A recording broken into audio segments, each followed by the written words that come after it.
Yes. So, hello everyone. Recently there has been this news कि जो Russia का Belgorod reason है, if I show you in terms of the extent of Russia, this is the region here. यहाँ पर emergency declare कर दी है इनके governor ने. Now this emergency has been declared because of the Ukraine bombardments, but because this is a very surprising situation here. पहली बार ऐसा हो रहा है इस पूरे रशिया यूक्रेन वॉर में कि अब जो रशिया की टेरिटरीज हैं उन पर इम्पैक्ट पड़ना स्टार्ट हो रहा है.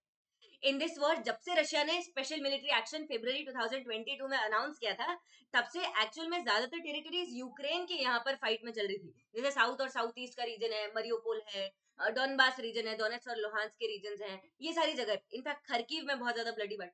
सो all of these reason were in news. लेकिन अब रशिया के जो रीजन है उन पर इम्पैक्ट पड़ रहा है. सो क्या रशिया यहाँ इस वॉर को लूज कर रहा है? And what is Ukraine war? क्या ये अपने एरियाज को प्रॉपरली डिफेंड कर पा रहे हैं, जो अब एक ऑफेंसिव पॉलिसी को रोल प्ले कर रहे हैं? एंड अदर देन दैट, इस वॉर का ओवरऑल ट्रेजेक्टरी क्या हो सकता है फ्यूचर में, इसका इंडिया पर क्या इम्पैक्ट हो सकता है? Will discuss all of that, right? So देखो, इमीडिएट तो क्या इम्पैक्ट हुआ है कि बम्बार्डमेंट से बहुत सारे सिविलियंस यहाँ पर इम्पैक्ट हुए, बहुत सारे न्यूमरस सिविलियंस को यहाँ से भागना पड़ा. Now there is a role of drone strikes here. Drones आज के टाइम पीरियड में बहुत इंपॉर्टेंट है. Not just Ukraine is having these drone attacks on Russia, Russia is also having drone attacks on Ukraine. So अलग अलग जगहों पर ये लोग आपस में ड्रोन अटैक्स भी खेल रहे हैं, ड्रोन ड्रोन खेल रहे हैं. So that is there. But आखिर यूक्रेन ऐसा कर क्यों रहा है? Will discuss that. But before that, an important announcement. Unacademy is not just online, it is offline also, because we understand काफी सारे स्टूडेंट्स की ये डिमांड थी कि एक स्ट्रक्चरल वे में तैयारी करनी है, और आपकी एक स्ट्रक्चरल वे में तैयारी ऑफलाइन से ज्यादा बेटर हो पाती है, बिकॉज आप डिसिप्लिन होते हो, क्लास में आते हो. So all of those factors are there. Other than that, आपके लिए मेंटर अवेलेबल होता है ऑफलाइन सेंटर पर, जिस भी सेंटर पर आप क्लास लेते हो. So that's there. कभी भी आपको एजुकेटर से इंटरेक्ट करना हो तो एजुकेटर्स अपने लाउंज में रहते हैं आपके लिए लाइव इंटरेक्शन के लिए, तो आपको लाइव इंटरेक्शन भी मिलता है, क्लास में भी डाउट्स क्लियर हो जाते हैं. So all of those factors are there. तो आप देख ही लो, ये इंग्लिश मीडियम की बैच है करोल बाग में. This is the Hindi medium batch. ये मुखर्जी नगर से चलेगी विद अ हेवी डिस्काउंट. और इसके साथ साथ अगर अभी दिल्ली नहीं आ सकते तो प्रयागराज से Hindi plus English medium batch को भी आप देख सकते हैं. इसमें आपको पूरा पूरा सपोर्ट अवेलेबल हो जाएगा पूरी स्टाफ का. And together will try to ensure a team work here. देखो, सीसैट, करंट अफेयर्स, ऐसे ये सारी चीजें यहाँ पर इंक्लूडेड रहेंगी. फीचर्स यहाँ बताए भी गए हैं.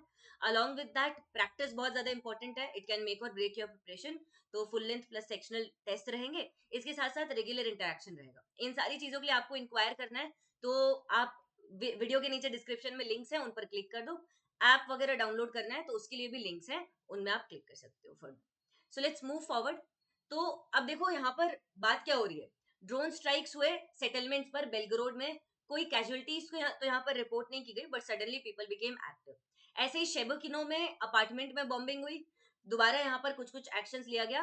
फिर यहाँ पर यूक्रेनियन फोर्सेस ने इंकर्जन किया inside the Kursk region. This impacted Russia very heavily. If I show you in the map, this is the Kursk region just north west of Belgorod. And यहाँ पर यूक्रेन ने offensive launch किया. And this might be their path to peace as per Volodymyr Zelensky, who said that you need to be offensive here. इस offensive को बहुत seriously लेना पड़ेगा हमें, और यहाँ पर इन टेरिटरीज को ऑक्यूपाई करना पड़ेगा जस्ट यूक्रेन की इस तरफ, सो दैट साउथ और ईस्ट में जो भी यूक्रेन ने टेरिटरीज लूज किए हैं उन पर हम नेगोशिएशंस कर सकें. And finally we can bring Russia to peace, because Russia यहाँ पर काफी टाइम से जीतता हुआ दिखाई दे रहा था. सो यूक्रेन को पता था कि Russians will not come to negotiations very soon. Russians को नेगोशिएशंस के लिए लाना पड़ेगा. और नेगोशिएशंस के लिए आप इनको नेगोशिएटिंग टेबल पर कैसे लाओगे? जब इनके खुद के सिविलियंस और इनकी खुद की टेरिटरीज यहाँ पर इंपैक्ट होने लग जाएंगे. अदरवाइज तो नहीं ला सकते, राइट? अदरवाइज कैसे लेकर आओगे? So that was there. अब यहाँ पर इनको लाना तो है, लेकिन जब इनके सिटीजन इंपैक्ट होते हैं, जैसे यहाँ पर जब ऑफेंसिव लॉन्च हुआ तो 1 लाख से ज्यादा सिविलियंस को मूव करना पड़ा. तो अब इससे एक इम्पैक्ट पड़ता है, इससे एक प्रेशर पड़ता है कंट्री पर कि आपको नेगोशिएटिंग टेबल पर आना पड़ेगा.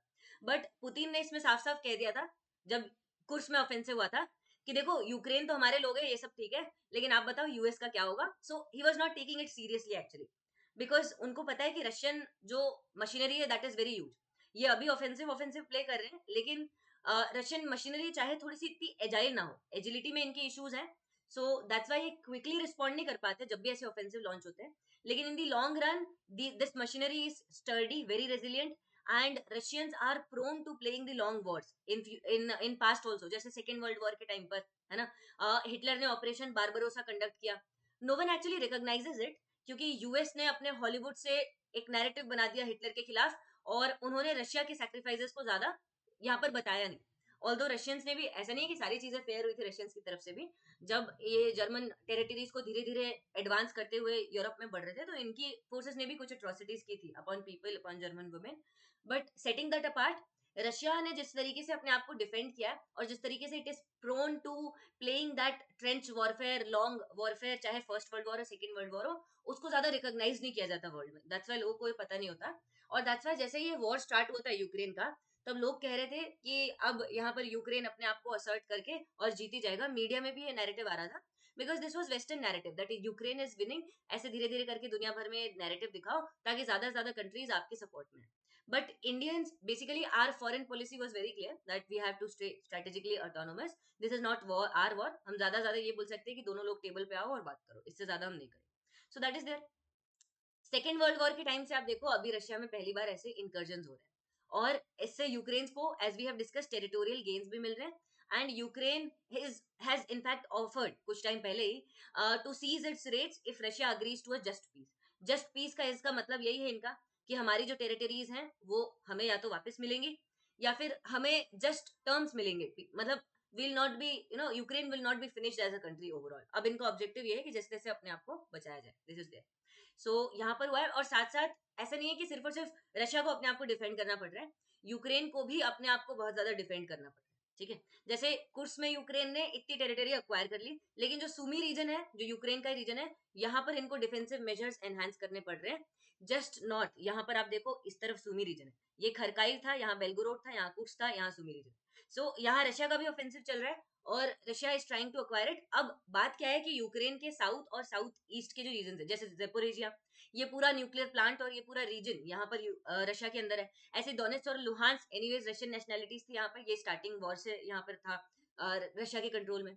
सो अब यूक्रेन को पता है कि इनका साउथ और साउथ ईस्ट रीजन काफी हद तक कैप्चर हो चुका है। अब अगर ये नॉर्थ में सुमी रीजन को भी गवा देते हैं तो ये धीरे धीरे हर तरफ से घिरने लग जाएंगे और फिर आपको पता है ये एनसर्कलमेंट हो जाएगा और फिर ये जो पूरा यहाँ पर गेम ऑफ चेस है, अटैक्स, काउंटर ऑफेंसेस, ये सब खत्म हो जाएगा, यूक्रेन खत्म हो जाएगा। So that's why also they are very restive कि यहाँ पर जैसे तैसे हम ये जो रीजन है इन पर अटैक कर एंड सडन अटैक्स कर। Now in this there is the US politics also which has to be taken care of.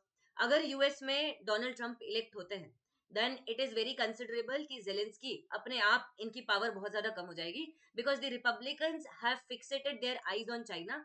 ये यूक्रेन वॉर से निकलने के लिए पहले ही बोल चुके हैं, ट्रंप अपनी रैलीज में बार बार बोल चुके हैं यूक्रेन वॉर को ये कहीं से कहीं तक सपोर्ट नहीं करते, क्योंकि इनका जो फोकस है वो चाइना है। अब इससे यूक्रेन का क्या हो पता नहीं, लेकिन इंडिया के लिए बहुत बेनिफिशियल हो सकता है। हाउ? क्योंकि इंडिया भी नहीं चाहता कि जो यूएस और रशिया है ये आपस में एंगेज रहे inside Europe and that too eastern Europe, right?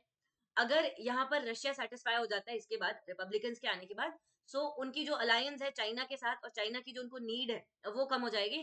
So Russians will not play than a second partner to China, जो कि अभी एक्सपेक्टेड था, क्योंकि रशिया के पास डिफेंस पावर तो बहुत ज्यादा है, लेकिन इकोनॉमिकली कहीं ना कहीं China is a much bigger giant than Russia today.